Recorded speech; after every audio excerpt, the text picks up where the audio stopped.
Praise the Lord. இன்னைக்கு கூட ஒரு வசனத்தை உங்க கூட ஷேர் பண்ணணும்னு ஆசைப்படுறேன். லூக்கா 1:48 வசனத்தில் இப்படியாக சொல்லப்பட்டிருக்கிறது, அவர் தம்முடைய அடிமையின் தாழ்மையை நோக்கி பார்த்தார்.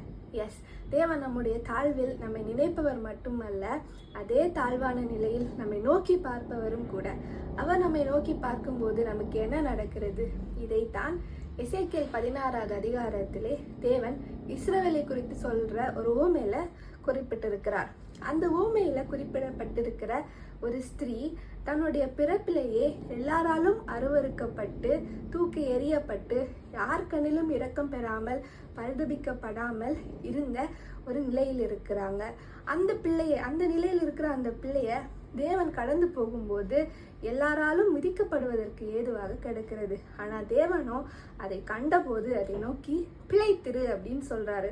அவர் பிழைத்திருன்னு சொன்ன உடனேயே அந்த குழந்தைக்கு புது உயிர் வந்து அந்தந்த காலத்திற்கு ஏற்ற வளர்ச்சியை பெற்று அலங்காரம் பெற்று இறுதியில புகழ்ச்சியும் கீர்த்தியுமான ஒரு மகிமையான நிலையில உயர்த்தப்படுகிறாள் அந்த ஸ்திரீ. இதே போலத்தான் இன்னைக்கு நம்மளுடைய வாழ்க்கை எந்தவித மோசமான நிலையில, எந்தவித இருளான சூழ்நிலையில, மரணம் போன நிலையில இருந்தாலும் தேவன் அதை தலைகீழாக மாற்ற ஆசைப்படுறாரு.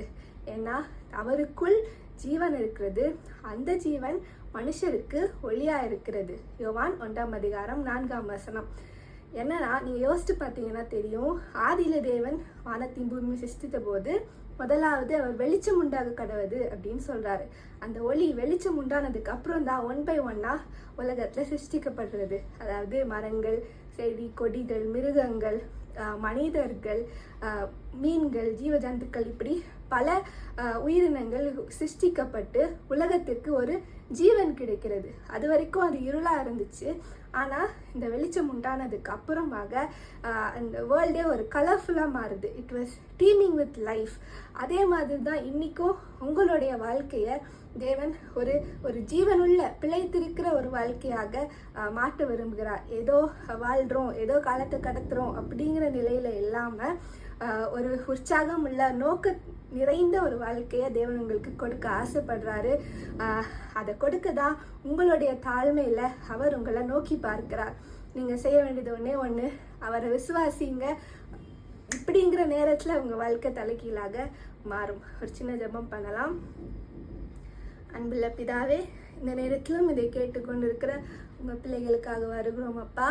அவங்க வாழ்க்கை எந்தவித இருளான சூழ்நிலை இருந்தாலும், எல்லாராலும் ஏறி மிதிக்கப்படுகிற ஒரு சூழ்நிலையில் இருந்தாலும் அப்பா, நீங்கள் ஒரு பார்வை, உங்களுடைய ஒரு பார்வை அந்த சூழ்நிலையில் பட்டால் போதும் அப்பா, அவங்க வாழ்க்கையே தலைகீழாக மாறும். ஒரு வார்த்தை நீங்கள் சொன்னால் போதும், அவங்க வாழ்க்கையில் புது ஜீவன் கிடைக்கும் அப்பா.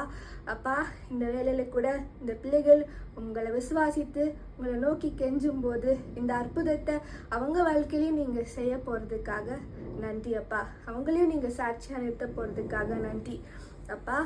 ஏறி மிதிக்கப்படுகிற நிலையில் இருக்க அந்த வாழ்க்கை அப்பா, நீங்க பார்க்கும்போது, நீங்க ஒரு வார்த்தை சொல்லும்போது மரியாள் சொல்றது மாதிரி, இது முதல் எல்லா சந்ததியும் என்னை பாக்கியவதி என்பார்கள் அப்படிங்கிற ஒரு நிலைமைக்கு நீங்க அவங்க வாழ்க்கையை மாற்ற போறதற்காக நன்றி.